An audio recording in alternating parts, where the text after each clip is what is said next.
നശിക്കാൻ തന്നെ തീരുമാനിച്ചോ? നീ നിന്റെ പണി നോക്കി പോച്ചേക്കാം. ഇനി മുതൽ ഇതാ എന്റെ പണി. ഞാനിനി ഫുൾ ടൈം നിന്നെ നോക്കിയിരിക്കാൻ പോകും.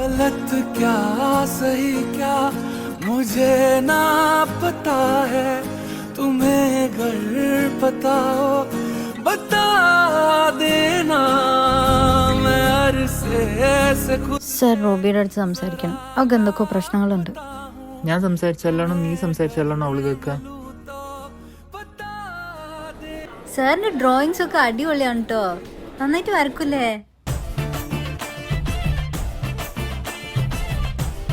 ഞാൻ വേറെ ആർക്കും ഒന്നും വരച്ചു കൊടുത്തിട്ടില്ല. ആ ഒരൊറ്റ റോസ് ഫ്ലവർ മാത്രമേ വരച്ചിട്ടുള്ളൂ.